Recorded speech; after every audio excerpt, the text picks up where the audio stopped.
Hoy vamos a hablar sobre apraxia oculomotora. Entonces, hoy tenemos al doctor Guillermo Marroquí que nos acompaña. El doctor Guillermo Marroquí estudió medicina en la Universidad del Rosario, Bogotá, Colombia. Hizo oftalmología en la Universidad Complutense de Madrid, España. El doctor hizo neurooftalmología en la Universidad de Texas en Houston bajo la dirección de la doctora Rosa Tan. Él es docente de oftalmología del Hospital Militar de Bogotá, fue docente en la Fundación Oftalmológica Nacional de Bogotá y docente de optometría en la Universidad de La Salle de Bogotá. Pertenece a diversas sociedades científicas, fue presidente de ACOPE, miembro fundador del CLADE, miembro de número de la Sociedad Colombiana de Oftalmología. Queremos darle las gracias al doctor y por invitarnos, por acompañarnos esta tarde y aceptar esta invitación. Gracias, Guillermo. Ya tienes la pantalla para compartir. Bueno, pues quiero primero, obviamente, agradecerte por la gentil invitación y agradecer a todos los que están. Creo que hay 81 personas aquí por este medio, por estar atentas a la presentación. Voy a pasarme a compartir pantalla. Yo voy a apagar mi video para que estés. Okay. Y estaré atento a cualquier... Nosotros, me avisas, yo estoy pendiente. A cualquier problema que pueda haber con el video o con el audio para que me avisen y repetir si llegase a ser necesario. ¿Ahí todos me escuchan bien? Sí. Ok, listo. Voy a pasar a la presentación. Fantástico.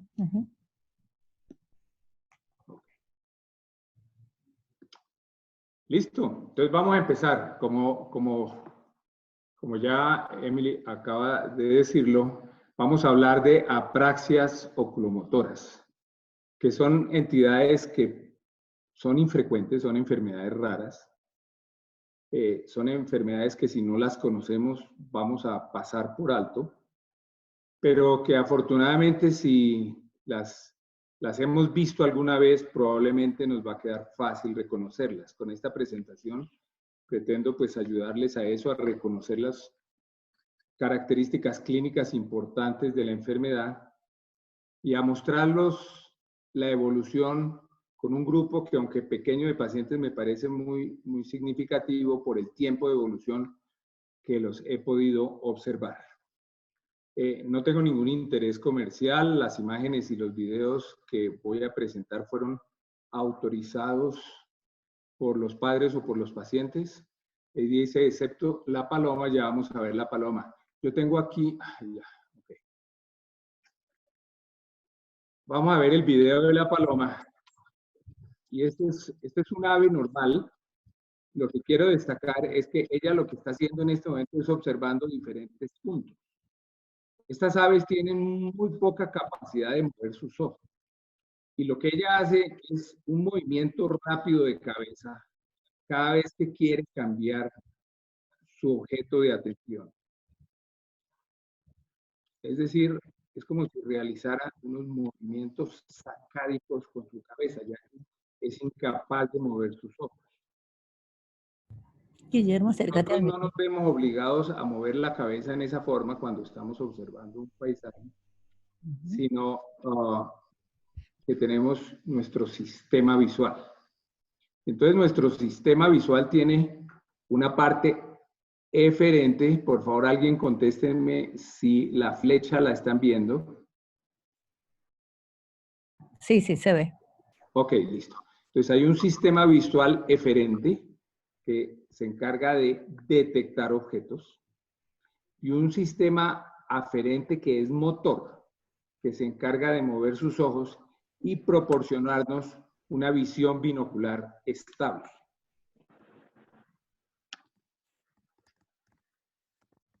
Este sistema motor se encarga de estas dos funciones. Por una parte, captar y mantener las imágenes en la fóvea, y la otra función es estabilizar las imágenes en la fóvea. ¿Qué es captar y mantener? si yo tengo un estímulo que llega a mi retina periférica, yo lo percibo. En el momento en que quiero ver ese objeto, tengo que pasar ese objeto de la retina periférica a mi mácula. Y eso es como fovealizar el objeto. Esa es una primera parte. Ya lo tengo fovealizado, ya lo observo con detalle, y ahora yo puedo mover mi cabeza o el objeto se mueve y yo necesito mantener ese objeto fovealizado. Esa es la segunda parte que hace el sistema motor, que es estabilizar las imágenes en la fobia, ya sea por movimientos del objeto o por movimientos del sujeto. Ahí hay una letra A en el centro de la pantalla. Yo los invito a que la miren. Y hay dos posibilidades: que ustedes estén viendo y oyendo esta conferencia en un computador personal o en un teléfono móvil. Si están en un computador, los invito a que mírenla y muevan la cabeza como yo la estoy moviendo hacia los lados o en sentido vertical y mantengan la mirada en esa letra A. ¿Ahí qué estamos haciendo? Ahí lo que estamos es ejecutando movimientos de seguimiento, porque ya al mirar la letra A hemos fovealizado el objeto y ya lo tenemos capturado en nuestra fobia.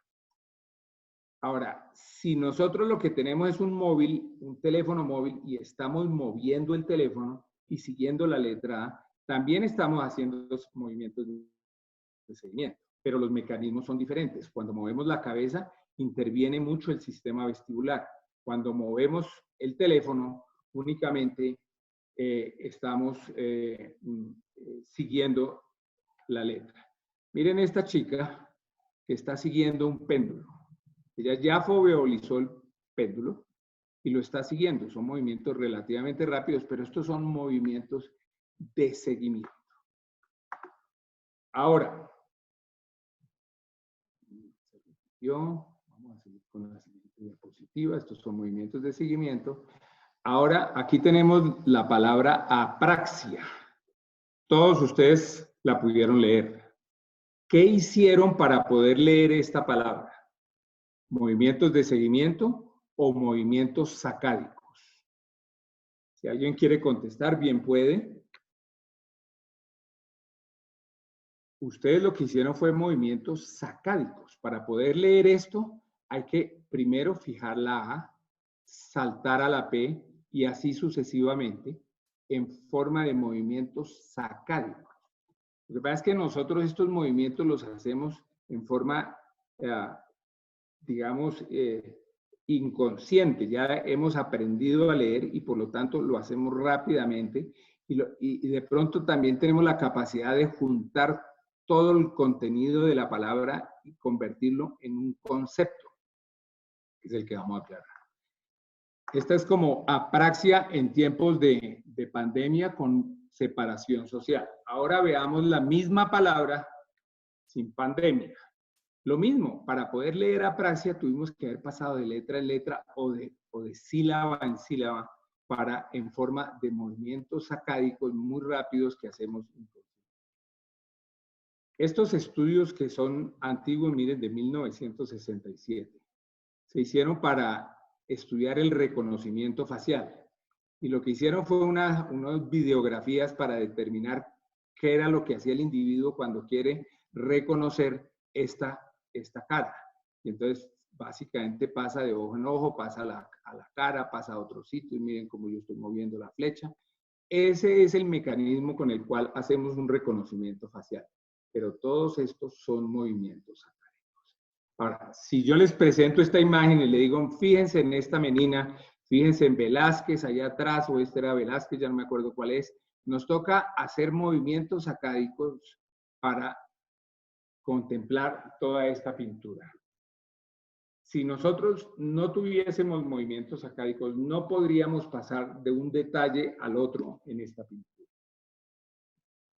¿Cómo hacemos esto? Nosotros tenemos básicamente tres sistemas para mover nuestros ojos, que son el sistema supranuclear, el internuclear y el infranuclear. En el sistema supranuclear hay una serie de elementos en nuestro sistema nervioso central que contribuyen a este proceso de conexión supranuclear. Estos centros van a dar información básicamente a los dos centros de la mirada, uno horizontal y uno vertical. Y estos centros de la mirada van a comunicarse con los núcleos oculomotores, tercero, cuarto y sexto, para ahí iniciar la vía infranuclear a través de los nervios periféricos y estos tercero, cuarto y sexto nervios craneanos dar información a los músculos que ustedes bien conocen. ¿Cómo funciona esto? Con dos tipos de movimientos. Unos movimientos oculares rápidos y unos movimientos oculares lentos, que son los lentos de seguimiento y los movimientos de emergencia. En las apraxias, ¿dónde está el problema? Sin lugar a duda, en los movimientos oculares rápidos o sacádicos. Nosotros tenemos un impulso visual que llega a la corteza visual primaria y las áreas de asociación de la corteza visual reciben información y esta información por medio de vías inhibitores y excitatorias va hacia unos núcleos de integración y finalmente a los núcleos mesencefálicos donde inicia la información para empezar a mover. Entonces, en resumen, tenemos unos movimientos rápidos o sacádicos que básicamente utilizan la vía frontomesencefálica y tenemos unos movimientos lentos que sirven para hacer el seguimiento del objeto fijado, para el mantenimiento de la posición o para las emergencias. Y estas utilizan diferentes vías de nuestro sistema motor. Esto lo digo como una introducción para que entendamos de la patología de la cual voy a seguir hablando. ¿Qué es una apraxia? Apraxia es un trastorno neurológico. Etimológicamente viene del griego y quiere decir sin acción, sin movimiento. Es un trastorno neurológico caracterizado por la pérdida de la capacidad de llevar a cabo ciertos movimientos o tareas, a pesar de tener el deseo de hacerlas y de tener la habilidad física para hacerlas. Si yo tengo una parálisis, no puedo moverlo, pero eso no es una apraxia, eso es una limitación orgánica para hacer un movimiento. Ahora, apraxias hay muchas, yo las menciono aquí en la diapositiva: ideatoria, ideomotora, cinética de extremidades, bucofacial, disociación conceptual y del habla. Probablemente la que más se ve es la del habla, pero nosotros vamos hoy simplemente a hablar de las apraxias oculomotoras, de la cual la más frecuentemente vista es la congénita. Podemos ver unas adquiridas y al final de esta charla voy a hablar particularmente del síndrome de Balint y de la apraxia de apertura palpebral. La apraxia oculomotora congénita también se denomina con estos nombres como apraxia de Cogan. Hay algunos autores que dicen que realmente lo que vamos a ver como descripción clínica de la entidad no es una verdadera apraxia y por eso han propuesto otros nombres, como alteración de iniciación sacádica, paresia sacádica congénita o síndrome de retraso de iniciación sacádica de la infancia. Estos nombres van más hacia la etiología misma del problema. Sin embargo, sigue llamándose apraxia oculomotora congénita de la misma forma que la describió el doctor David Cogan en 1952. Aquí está la imagen del doctor. Él describió en esta publicación, que está aquí mencionada abajo, 4 pacientes con ausencia de movimientos sacádicos voluntarios, ausencia de fase rápida en el nistagmus octoquinético, movimientos de cabeza característicos y movimientos verticales conservados.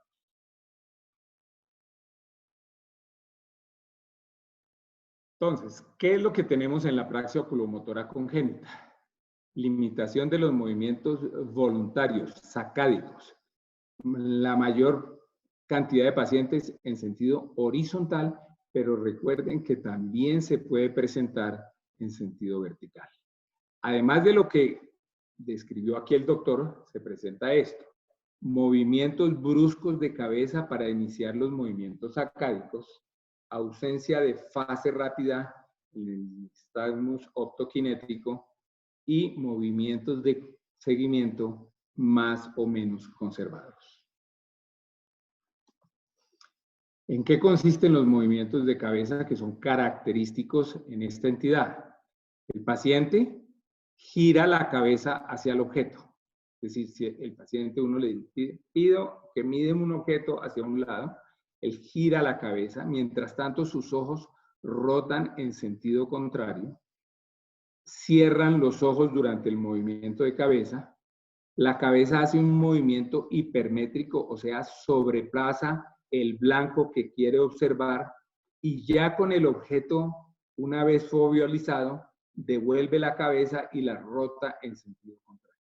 Para la iniciación del movimiento sacádico, inician con un parpadeo con el fin de interrumpir esa fijación que les mantiene la cabeza quieta. Entonces vamos a ver en los siguientes videos,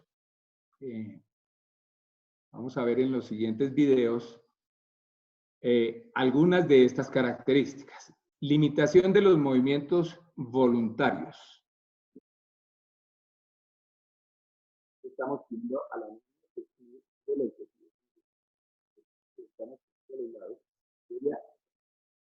cuando lo pudo fovealizar momentáneamente, hizo un movimiento. Voy a repetir el video. Todos estos videos son muy cortos y los voy a repetir para que ustedes vean las características. Limitación del movimiento e iniciación sacádica.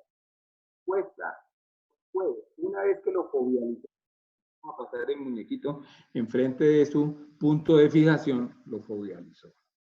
Otra característica clínica: movimientos bruscos de cabeza para iniciar los movimientos sacádicos.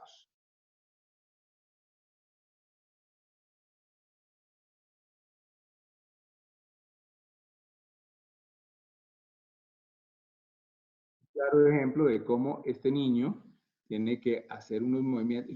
Ahí que estamos haciendo, una persona a los lados, de lejos, le está presentando objetos para que él cambie su punto de fijación. Ustedes ven cómo hacen unas sacudidas hipermétricas con devolución de su movimiento excesivo hacia el lado a donde quiere mirar el objeto. Una vez para pasar a la siguiente característica clínica de la enfermedad.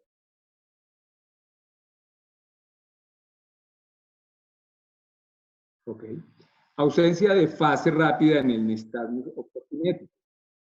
El muchacho tiene buena agudeza visual, ustedes lo ven en sentido vertical, realiza algún tipo de movimiento, pero en sentido horizontal no hay ningún tipo de respuesta. Movimientos de seguimiento conservados. Aquí le estamos desplazando el muñequito. El paciente a veces parpadea, pero es capaz de seguir el movimiento en sentido horizontal. Una vez más, el movimiento de seguimiento está conservado.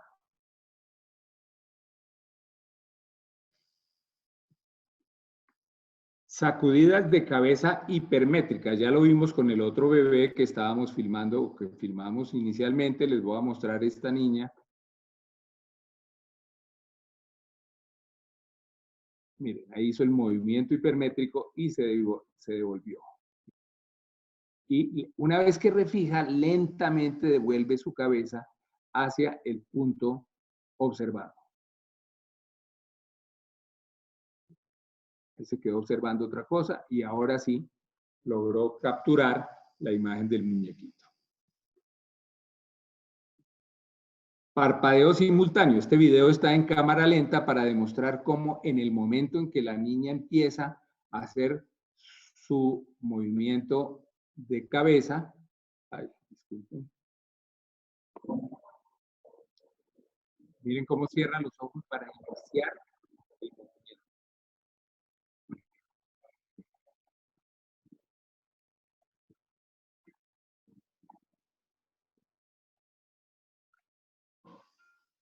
Cuando nosotros hacemos un paso de un objeto a otro, es decir, hacemos un movimiento sacádico, nosotros hacemos un proceso inhibitorio de la imagen que estamos observando, para no ver esa imagen borrosa como se ve cuando movemos una cámara muy rápido. Nosotros nunca vemos eso y estamos saltando nuestro punto de fijación de un objeto a otro.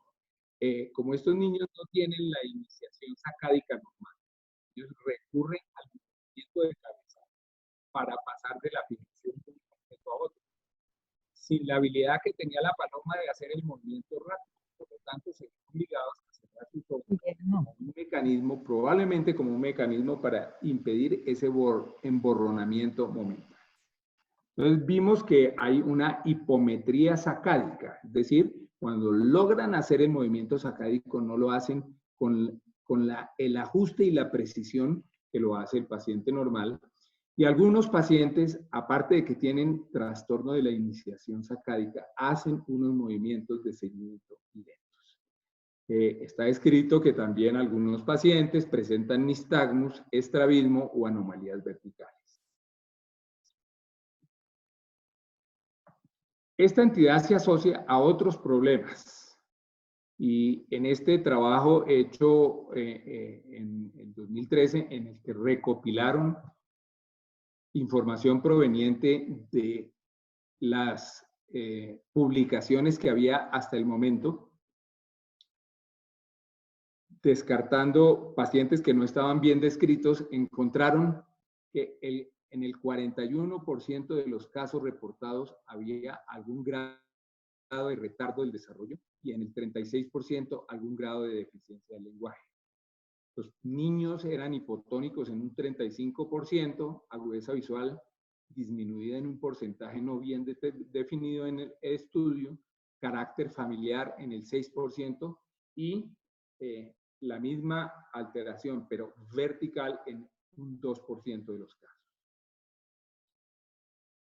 La apraxia se puede presentar en otras entidades, como las que están mencionadas aquí en la diapositiva.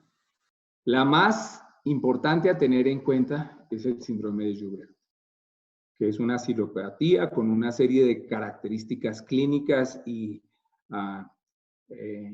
genéticas bien determinadas, bien conocidas, de las cuales no voy a hablar en este momento. Entonces, si ustedes ven una apraxia aislada, deben considerar la posibilidad de que alguna de estas entidades que aparece en esta diapositiva esté acompañando a la entidad. Ahora les voy a mencionar de una publicación en la cual estudiaron retrospectivamente unos pacientes que habían sido evaluados por oftalmólogos y pediatras, oftalmólogos generales y pediatras, y al revisarlos encontraron un porcentaje significativo de Joubert que no había sido diagnosticado.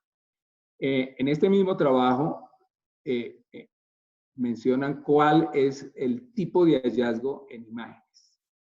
Y el 43% de los casos, casi 44%, no mostró ninguna anomalía. Los demás presentaron algunas anomalías en el cerebelo, en estructuras infratentoriales, en el cuerpo calloso, en el tálamo, en los ganglios basales o en el cerebro. Recientemente salió una publicación el año pasado como marcador imagenológico en resonancia magnética, hipodensidad del núcleo dentado. Es decir, que uno debe buscar esto y lo puede considerar como un biomarcador de una apraxia oculomotora. No existe un gen identificado como causante de la enfermedad. ¿Cuándo se presenta la entidad? El bebito recién nacido no presenta signos de apraxia oculomotora. Probablemente las primeras manifestaciones se van a presentar hacia los 6 meses de edad, que coincide cuando el niño empieza a sentarse y los padres empiezan a notar unos movimientos de la cabeza raros o diferentes a los de sus hermanos si ha tenido hermanos mayores. Algunos de estos niños aparentan mala visión, porque recuerden que en pediatría nosotros lo que hacemos es evaluar cómo está la fijación, el seguimiento y el mantenimiento de la mirada. Si nosotros tenemos un niño que ve bien, pero no fija, no sigue el objeto que le estamos presentando, podemos interpretarlo como que es un niño que no ve bien. Y también se dice que mejora con el tiempo. Esta mejoría, sin embargo, no es la que, no está claramente identificada o definida, y es lo que voy a mostrarles con estos 3 casos que quiero que ustedes vean. El primer caso es un muchacho de nombre Carlos, que yo atendí por primera vez en 1990 cuando tenía 2,5 años de edad. En ese momento se le encontró que ya tenía una miopía significativa y tenía una endotropia. Por un tiempo yo dejé de verlo. Él tenía una apraxia oculomotora congénita típica. Es este niño que está acá, que se los mostré ya en uno de los videos, en el video en que están 2 hermanitos. Y tuve oportunidad de seguirlo hasta hace poco. La última vez que lo vi fue el año pasado. Ya este muchacho tiene 32 años de edad, usa lentes de contacto rígidos para su miopía magna, tiene una agudeza visual corregida de 20/30, 20/40. Sin embargo, este muchacho tuvo un desprendimiento de retina que yo no atendí, él consultó a otra institución y fue operado. Como ustedes ven, inicialmente él presentaba una endotropia, hoy en día tiene una exodesviación. Él no me supo aclarar y la revisión de los registros médicos no supo aclarar si había sido operado. ¿Qué hace hoy en día este muchacho? Él estudió hasta bachillerato y hoy en día es un guarda de seguridad. Tiene su hermano menor que tiene apraxia. Y los 3 casos que yo les voy a presentar hoy, ahorita recientemente, no cuando los vi por primera vez, porque creo que no sé si en esa época teníamos disponibilidad de resonancia, les pedí una resonancia con medio de contraste, que en los 3 casos hice revisar con un neuroradiólogo y los 3 casos presentan imágenes de resonancia normal.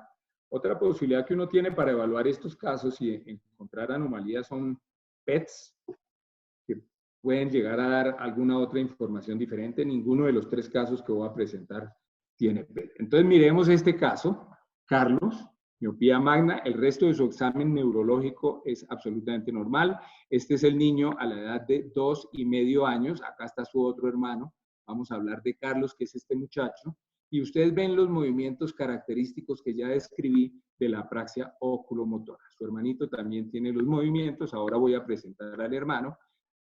Tuve oportunidad de volverlo a videofilmar cuando tenía 12 años de edad, y estamos demostrando unos movimientos verticales normales y la alteración. Miren este movimiento que él tiene que hacer cuando hace convergencia. Cuando hace convergencia también tiene que responder al estímulo haciendo los movimientos de cabeza, que es algo raro. La ausencia de nistagmus y los movimientos característicos. Y esta es la última filmación que yo tengo de él, que fue hace unos 4 o 5 años. No tengo filmación del año pasado, donde ya es un señor grande con la exotropia. Fíjense cómo están los movimientos de seguimiento. Le hago solicito los movimientos sacádicos y ustedes ven que mejor, pero persiste la alteración de los movimientos de cabeza. Y miren la dificultad que tiene este muchacho para la lectura. La lectura él la hace muy lentamente porque no logra identificar las palabras y tiene que recurrir a estos movimientos de cabeza para poder leer. Si alguien quiere que repita estos videos, me avisan. Ya este video está terminado. Vamos a pasar entonces al caso 2. Su hermanito. También lo vi por primera vez en el año 90, cuando este niño tenía 6 meses de edad. Hoy en día tiene 29 años. ¿Cuál es la situación de este muchacho? tiene agudeza visual normal, no utiliza anteojos, es hemétrope, tiene un examen oftalmológico completamente normal, no tiene ninguna alteración neurológica.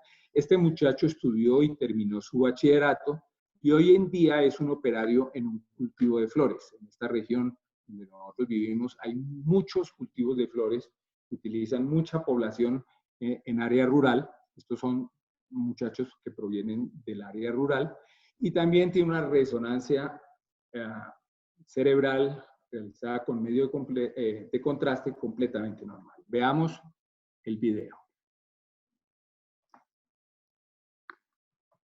El bebito.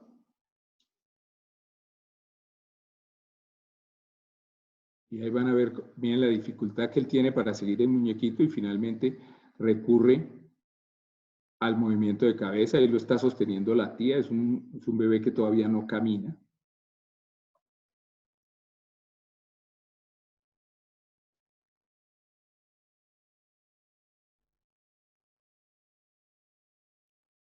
A la edad de los 10 años. Miren el movimiento de cabeza que tiene que hacer. Ahí lo puse a leer octotipos.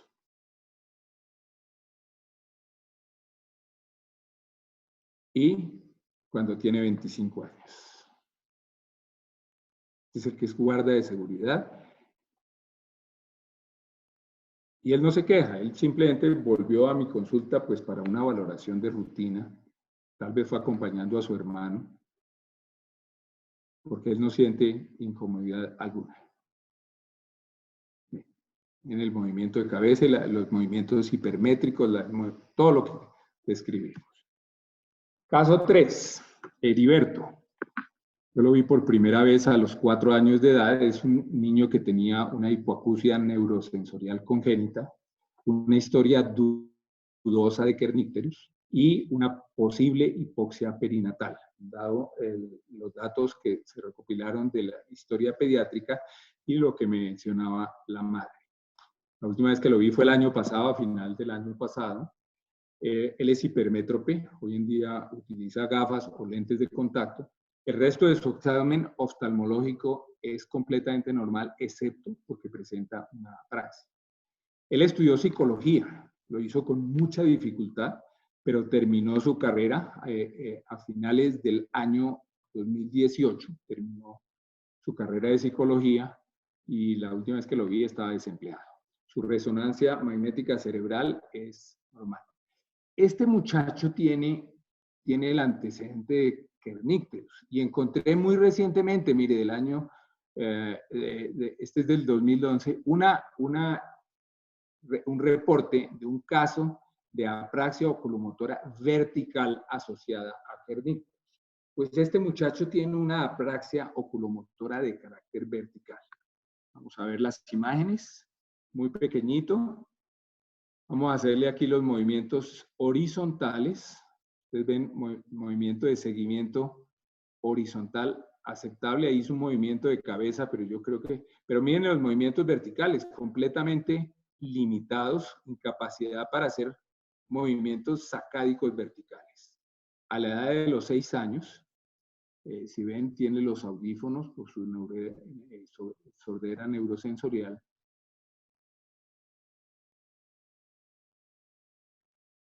Y su marcada dificultad para hacer movimientos verticales. Y este es a los 27 años de edad.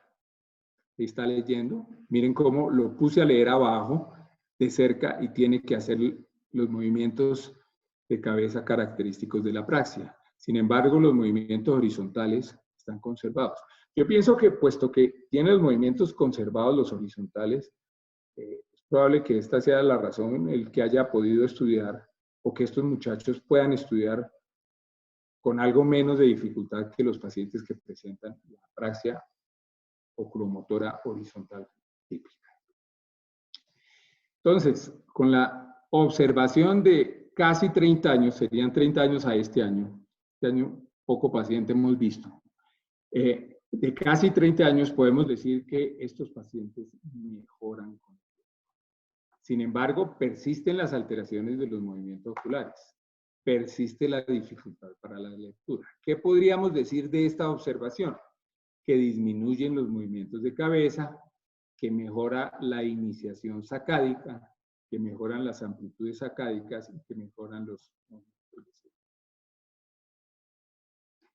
El número de publicaciones que tienen que ver con apraxia oculomotora congénita es limitado. Miren el escaso número de artículos que hay. Y fíjense que la mayoría han sido más bien recientes. Durante mucho tiempo hubo muy poca interés en publicar acerca de estos casos.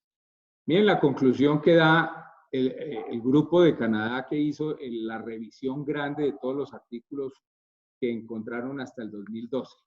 El pronóstico de los múltiples defectos reportados en esta entidad parece ser favorable. Sin embargo, una evidencia definitiva y confiable no existe, más allá de algunos pocos reportes de casos. Un estudio retrospectivo sería interesante para determinar en forma cierta realmente cuál es la evolución de la investigación de casos. Yo no encontré ninguna publicación que reporte observación de caso alguno por un tiempo prolongado como casi 30 años de evolución. Con esto termino el tema de apraxia oculomotora congénita y vamos a hablar ya brevemente y para terminar de las otras apraxias oculomotoras que podemos ver.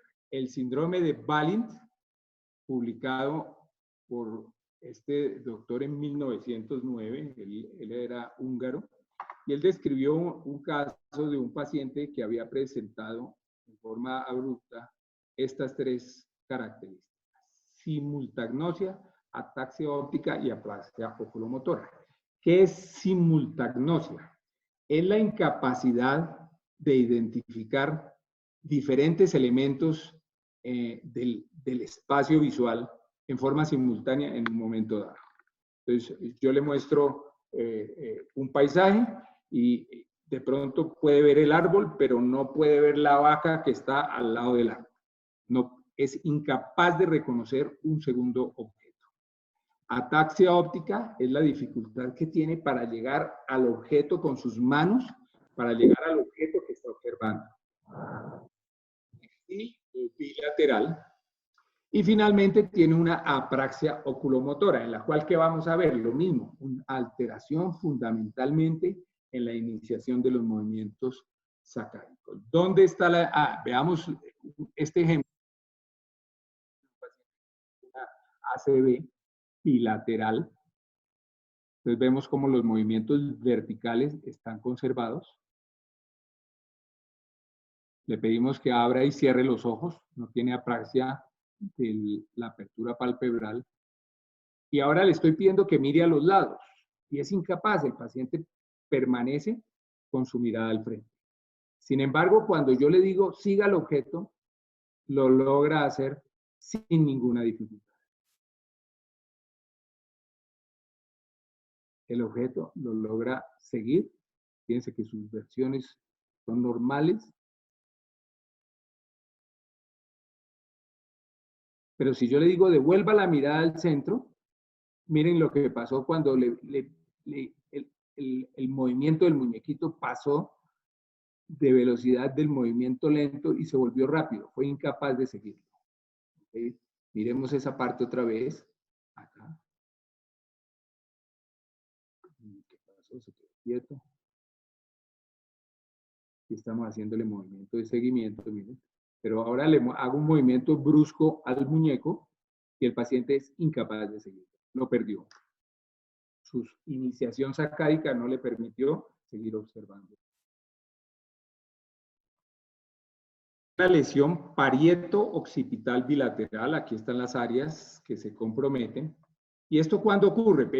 Principalmente en personas mayores o en algunos no tan mayores que tienen hipoperfusión cerebral aguda, por ejemplo, en el caso de accidentes, trauma abdominal, o por embolía cardiogénica múltiple. Sin embargo, está descrito en todas estas otras entidades. Alzheimer, enfermedad por priones. Bueno, no voy a leer todas las entidades. Si quieren tomar nota de ellas, ahí las dejo un poco para que lo alcancen a copiar. Lo que es característico es que sea bilateral, por eso tiene que haber como algo que produzca múltiples lesiones. El diagnóstico es clínico, no existe una prueba específica. Las imágenes cerebrales, ya sea TAC, resonancia o PET, muestran la hipoperfusión en las áreas afectadas, además de los hallazgos de enfermedad de base. Estos pacientes no siempre son diagnosticados en forma oportuna por sus cuidadores, dado que al principio pueden simular conversión o simulación, pueden parecer que están simulando, o inclusive algunos pacientes llegan a ser considerados invidentes.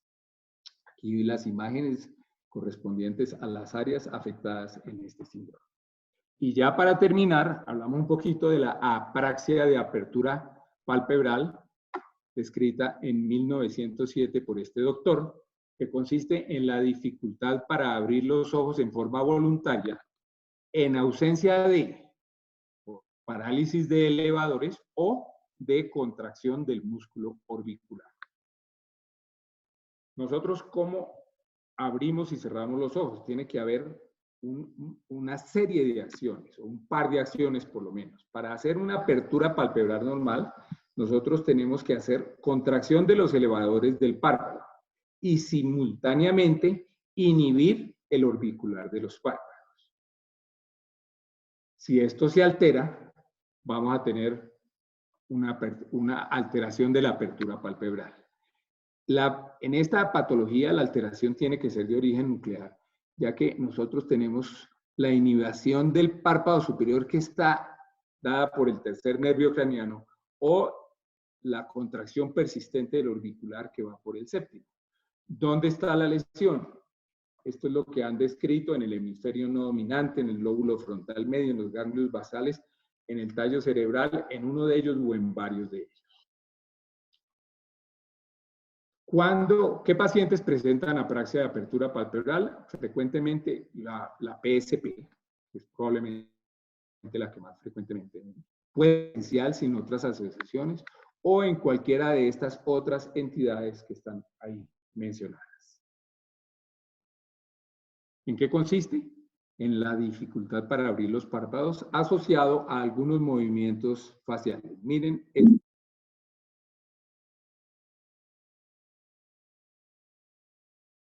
Inicialmente, debe volver el video. Y ahora le decimos, abra. Y esa es la apraxia. Miren todos los movimientos que él tiene que hacer para lograr nuevamente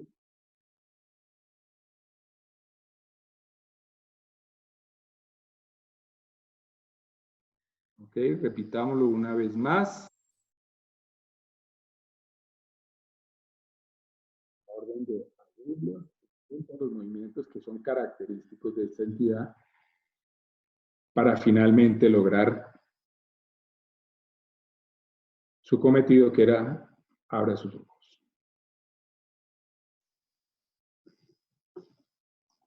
Tratamiento puede ser médico con estos medicamentos.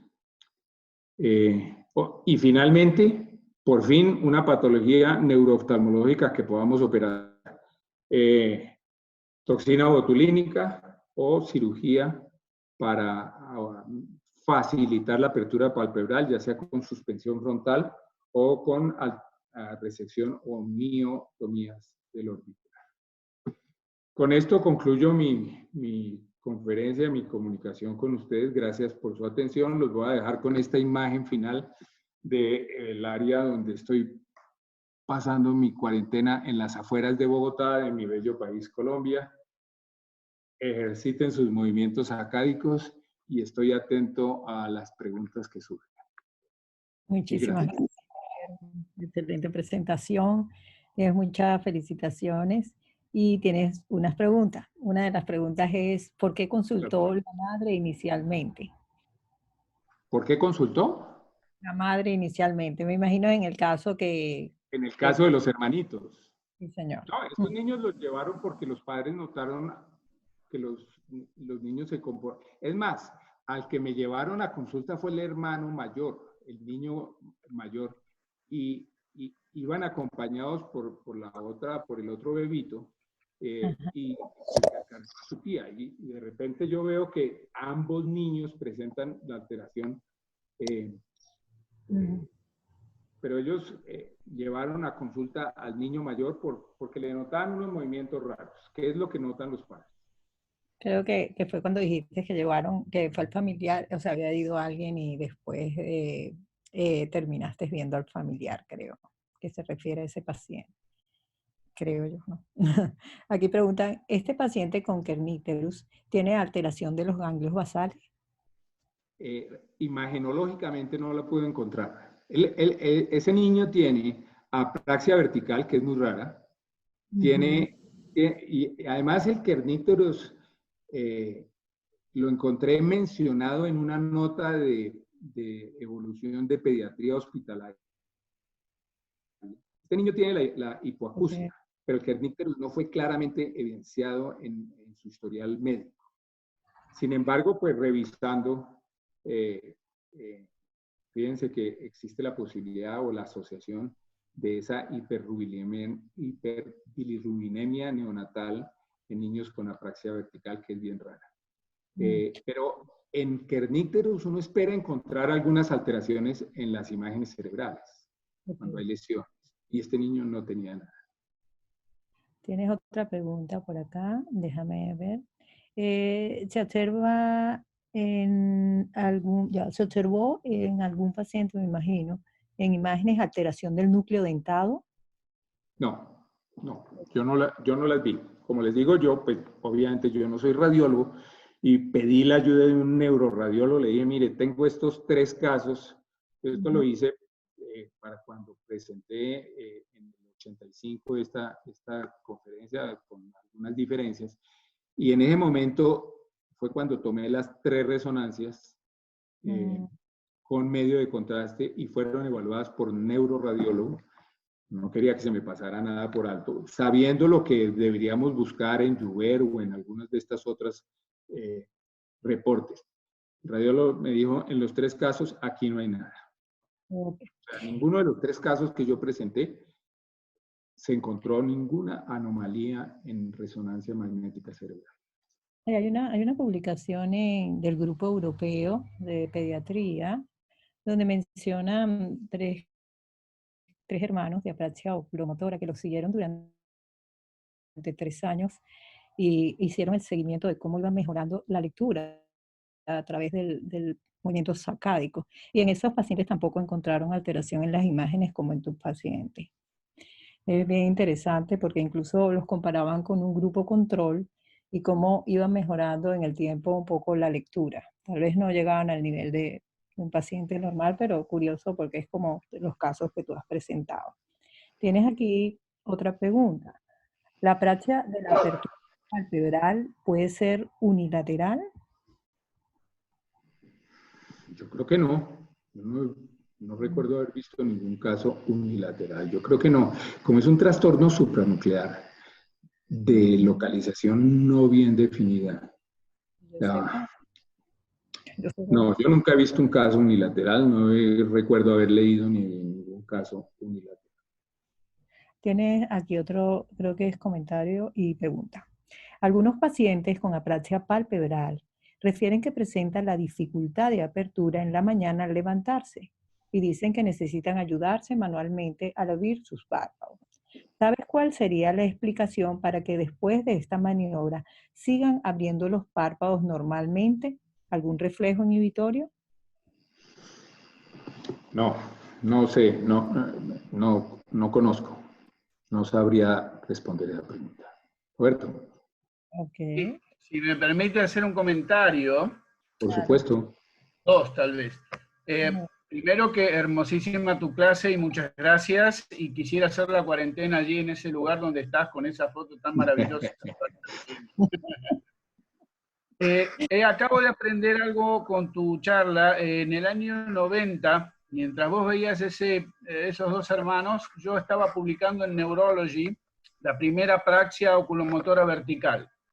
fui muy entusiasmado por Bob Daroff para hacerlo, ya que ese paciente, que fue la primera publicación de vertical, entre las literaturas que vos consultaste, tenía una lesión subtalámica. Es un chico que tuvo una hipoxia perinatal por una doble circular de cordón. La resonancia mostró las lesiones subtalámicas, y lo que concluimos en ese paper fue las apraxias de Cogan, como mencionás vos. La mayoría son congénitas y no tienen lesión, hasta hoy día, no tienen lesión en resonancia magnética. Las verticales son adquiridas, a veces muy temprano en la vida, y sí tienen lesiones.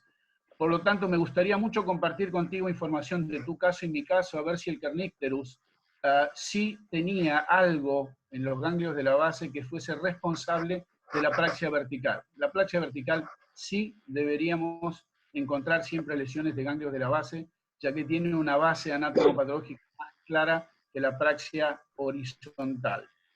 Eso por un lado. Así que quedamos en contacto porque me gustaría compartir información sobre esto. Por supuesto. Y te mando mi paper del Neurology del 1990, que está cumpliendo 30 años. En cuanto a la apraxia de apertura palpebral, que también es interesante, nosotros hemos estudiado en el Hospital Británico, ya existe, es un clásico, el R1 y el R2, que son las dos fases de apertura del párpado cuando se desencadena electromiográficamente el estímulo de apertura. El R1 vendría a ser el sacádico del párpado, y ese es el que fracasa en este tipo de pacientes, por lo cual la respuesta al comentario, a la pregunta que hicieron hace un ratito, es que una vez que uno logra vencer el R1, el párpado ya se logra mantener en posición, y durante varios o muchos parpadeos no se vuelve a repetir la apraxia de apertura. Por eso es útil utilizar esos anteojos que tienen como una lengüeta aquí en la parte superior y que hacen presión sobre el párpado, que ayudan a vencer ese R1 y mejora mucho la vida de los pacientes con apraxia palpebral. Eso solo. Muchas gracias y bellísima la presentación. Pero ¿por qué mejor con el transcurso del día o al poco tiempo de haberse levantado? Es la pregunta. Mejoran temporariamente, mejoran durante 5 minutos, 3 minutos, después otra vez vuelven a padecerlo. No, la apraxia de apertura es siempre. No sé cómo es el comentario exacto de la paciente que hicieron hace un rato, pero en general, en las apraxias que se mantienen sí todo el día, cuando uno ayuda un poquito, o con el dedo, o con esa tabletita que apoya sobre el párpado, mejora mucho la situación de apertura, pero no es para siempre. Por supuesto que no. No, la pregunta dice muy claramente que es al levantarse y que después en el transcurso del día abren normalmente. Lo hacen normalmente, solo al despertar. Bueno, gracias por tus comentarios, Roberto. Tenemos aquí otras preguntas. Muchas gracias, doctor. ¿Usted recomendaría evaluar los pacientes con tractografía? Nunca la he usado, no tengo experiencia. Ok. La modelo del movimiento ocular con el péndulo tiene un gran parecido a usted. Mi hija. Muy buena presentación. Por eso me estoy riendo. Somos los neurólogos muy grandes. Muchas gracias. Lo sabía, Guillermo, muchas gracias. Hola, Carlos, ¿cómo estás? Gracias. ¿La resonancia funcional no sería de utilidad? Es posible que sí, o sea, yo creo que todavía hay mucho por aprender en esta entidad, yo creo que hay muchas cosas que no se han definido. De hecho, no hay información genética, que es para donde va todo. Oyendo la charla de la posible hipoxia intraútero o perinatal en referencia al síndrome de Duane y otras alteraciones que oímos aquí en la semana antepasada. Yo pensaba hasta qué punto este tipo de etiología podría estar involucrada en la apraxia oculomotora congénita, donde hay una lesión que tiene que haber una lesión en alguna parte, y en algún momento, ya sea de la vida intrauterina o perinatal, tiene que producirse la lesión, que nosotros denominamos apraxia oculomotora congénita, pero tiene que haber alguna lesión en algunas estructuras supranucleares para que se produzca. A nivel del Y verme. más adelante, con métodos diagnósticos más refinados, podamos encontrar. Dice que el vermis también está muy implicado, ¿no? En el trastorno. Como vieron, hay algunos reportes de lesiones en el tallo, en el cerebelo, en ganglios basales, pero aisladas, no todos los casos, y hay casos en los que definitivamente no se encuentra ninguna alteración. Aquí te comentan que en el libro de Nelson de oftalmopediatría aparecía el kerníterus como causa de apraxia adquirida. Tuve un paciente así, nos comenta la doctora Lucía Moncada. Dice que era una edición antigua. En las nuevas ediciones quitaron el kerníterus como causa de apraxia y siempre he pensado que mi paciente demostraba lo contrario. Es un comentario, ¿ok? No, ahí mostré el caso de un reporte aislado de apraxia vertical, y ya Roberto lo dijo, en casos de kerníterus. Lo que pasa es que yo hubiera podido decir que el kerníterus era la causa de la apraxia si hubiéramos visto alguna otra alteración típica de kerníterus en las imágenes. Pero este paciente imagenológicamente no tenía ninguna hallazgo. Que yo vi una presentación de una vertical, si no me equivoco, fue el doctor Jeffrey Odell, si no me equivoco, fue un congreso de nanos en neurooftalmo. Bueno, Guillermo, tienes muchísimas felicitaciones, muchísimas gracias, excelente presentación. Dice que fue muy didáctica. Bueno, tienes muchísimas felicitaciones, muchísimas gracias. Y bueno, puedes verlas en el chat si quieres, puedes revisarlas. Bueno, ahora miro el chat, yo todavía voy a salirme de aquí, ¿cómo es que dice? Stop share, ya listo. Comenta que su paciente con el kerníterus clásico era apraxia vertical. Nosotros estamos súper agradecidos, la presentación fue hermosa, fue didáctica, estamos muy agradecidos, Guillermo, por acompañarnos. Mañana tendremos al doctor Roberto, que nos hablará de oftalmopatía tiroidea.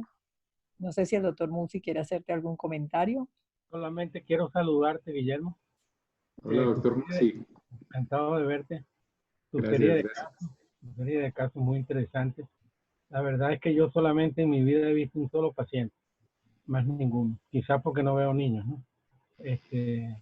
Y también mi saludo a Roberto. Muy interesante también en este caso vertical.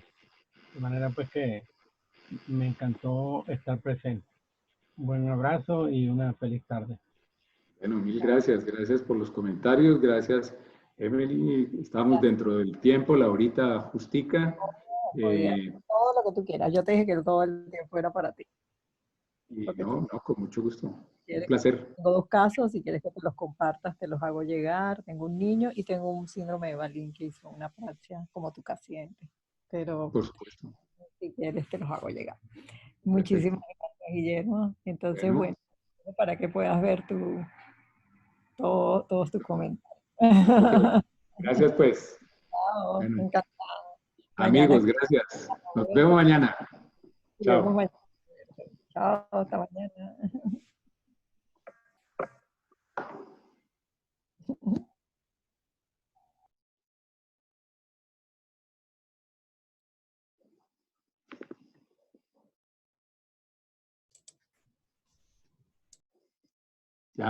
Ya. Parece que bien, pues no se cayó. Con eso ya quedo yo contento.